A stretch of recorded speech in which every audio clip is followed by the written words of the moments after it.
Right, well, good morning, everybody. I can see some people still coming in, but I'd like to welcome you virtually to this bright and warm, very sunny day here at Birmingham Airport. And I'm afraid that whilst your focus so far has been on touring and adventure, whilst I'd say the last 15 months has been something of an adventure for Birmingham Airport, I don't think that's necessarily going to be where I'm going to focus on today. But what I am going to do is give you an introduction to Birmingham Airport, where we were and where we are now. So I'm just going to start sharing my screen. Let's do that.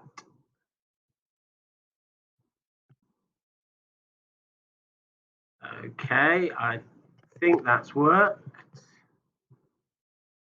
Let's just double check.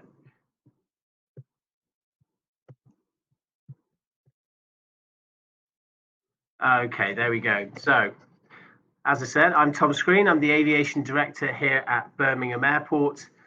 And so now let the adventures begin. So we were pre-COVID, the seventh largest airport in the UK, the third biggest outside of London.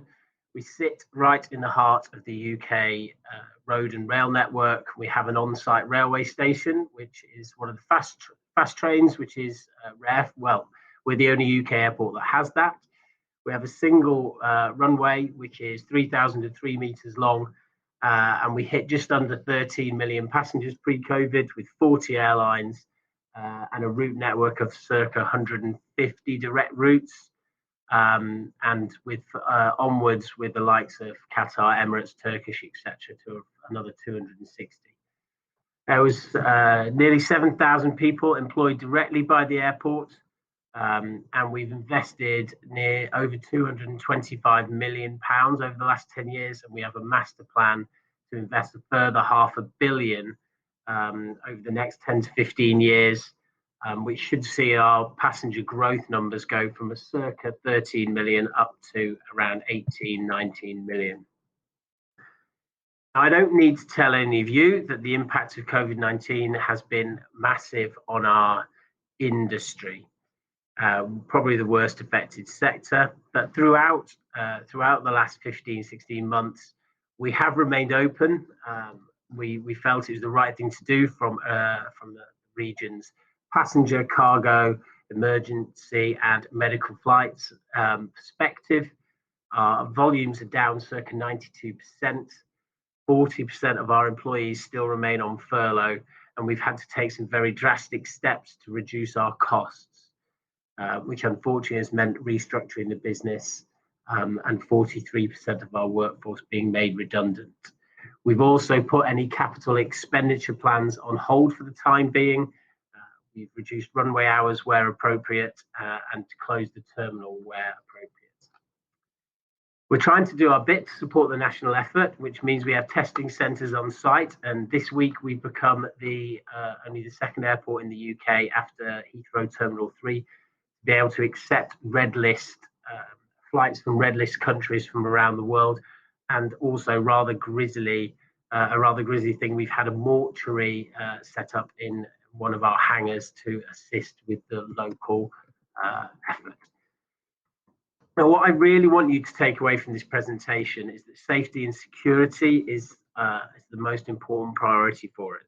We've invested heavily on the well-being of our customers and our employees, particularly at this time of COVID. We've created a Help Us Help You campaign, which is a recognizable brand which goes throughout the customer journey here.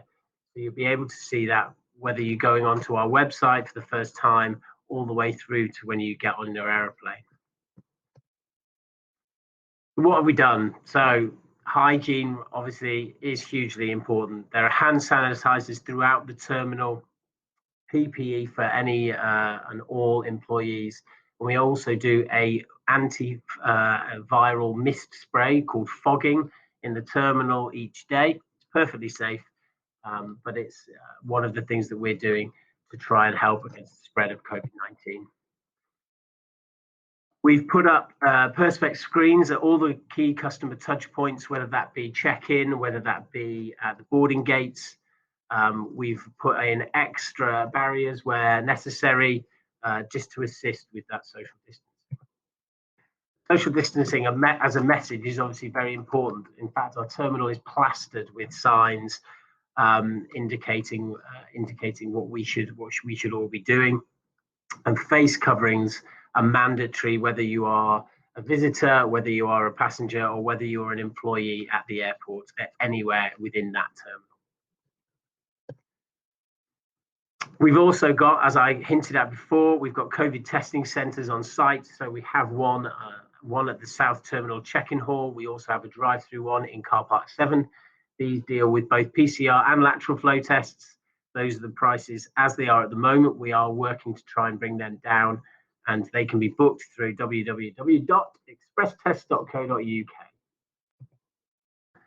We've also worked with Solihull Local Health Authority to set up free COVID testing for employees, not just employees, but all staff across the airport site.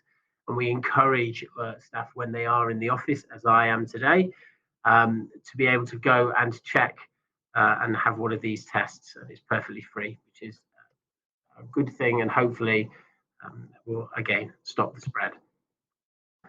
All of these measures that we've put together have meant that we have received an airport health accreditation from the ACI, which is the Airports Council International. This recognises all of our hard work to protect users of the airport from any health risks. And we hope this will go some way to ensuring both the trade and the consumers that we are doing everything we can to be a safe environment for our passengers. So, current services. Now, this list, unfortunately, is not as vast as the aviation director at Birmingham Airport would want. And realistically, we don't see that changing on that magical date there of the 28th of June. I think the 15th of July seems like a more realistic date to us, as the vaccine rollout should be ready then, and Europe will have again caught up. So that is what we anticipate to happen at that point. What we're also going to do in the next few weeks is there's going to be a portal added to our website. Now, this will assist consumers, and it will assist the trade as well, giving simple guides to where people can travel to, what's on what list, what people have to do in terms of testing at either end.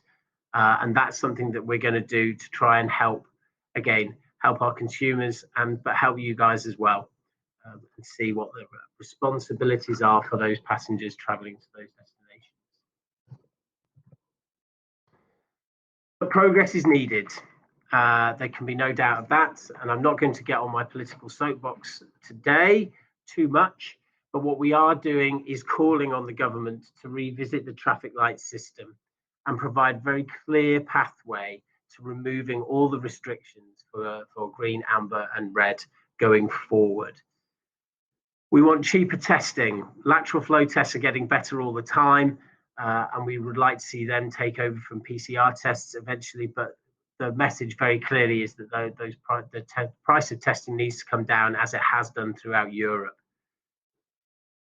We need to have mutual recognition with the EU on the COVID certification scheme, and more than anything, we need the government and its ministers to stop using fearful language, which is doing, as I'm sure you guys more than anyone will have seen, is impacting on consumer confidence. We would also like the furlough scheme to be extended past September for the travel sector, which hopefully will be, which will give people the recognition of how much our business and your business and the whole travel sector has really suffered. Now, as I'm sure a lot of you are aware, unfortunately, as a result of COVID-19 and the restructuring that's happened within the business, the Airport Guru team that was so loved across the travel trade and by myself unfortunately have been made redundant. And as a result of which we have changes within the trade team, but you can get in touch with us. We're still very much here for you, and we want to hear from you, and the emails are there for you to see, and we also on Facebook, Instagram, and Twitter. And yes, please get in touch with us. We'd like to know what we could do more of, what we could do less of. And yes, let's see where this goes going forward. Hi, Tom. Thank you very much. And thank you very much. So yes, over to you to ask some questions, should you wish to. Hi, Tom. Can you see and hear me? Now, bear with me. Yes, I can. Hi there. Thanks so much for your presentation. I've got a couple of questions for you, if that's okay. And please, anyone watching, please do pop your questions in the chat function for us. So you mentioned there some very comprehensive safety measures that have been put in place. What's the feedback been like from passengers so far with regards to those safety measures? It's been very good, actually. It's been very good from both from a passenger and a recent employee survey as well, which is good for us as an executive board. We want to know that we're doing the kind of right things, and yeah, what we're hearing of at the moment is very positive. Glad to hear it. I've seen a questions come through here from James Hill. He's saying landing at Birmingham Airport has been a bit of a nightmare over the past years, as I've had to go down aircraft steps, across the apron and up the emergency metal steps into the air bridge. Can this be changed when we restart, he asks?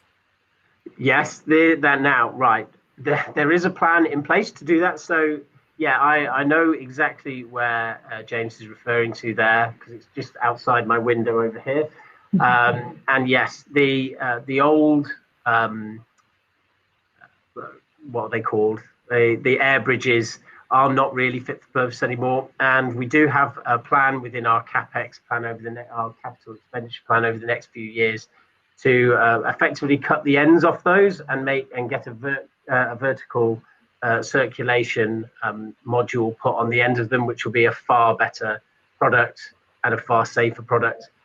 We are looking to do a couple of those in the next few weeks, but after that, it's definitely within our CapEx plan for the next couple of years. Excellent stuff, thank you. And we've got a comment come in from Lou Comer as well, who's saying, looking forward to the Isle of Man borders opening so we can resume flights to Birmingham. So that Logan Air will be resuming that as soon as they can. They were due to start that in, I think, in a couple of weeks' time. Yeah, as soon as those borders are open, then yes, Logan Air will be doing that route. Fantastic. And are there any sort of new routes planned at the moment? Any plans for new routes? Well, look, I think I can't say too much, but I think that there might be some news from EasyJet later this week, which will be good news. And my job is to try and get new business, and it's been a very interesting last 15 months because business development has not really been what I've been doing, but it actually really does feel out there with the airlines that I'm talking to as they turn their attentions to summer 2022, that there is a lot more positivity. So yes, we are working with a number of airlines now with what summer 2022 looks like. Fantastic.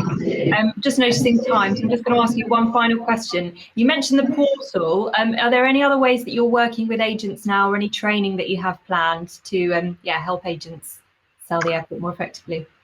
This is something that we want to do. So yes, we will be looking to do something. We're just trying to pull together, because obviously the gurus have now left the business. We are looking at a strategy how we can get those messages out there. So yes, we do have training there. So if anyone wants to know anything about Birmingham Airport, then get in touch with us on that email, and then we can provide training at any point.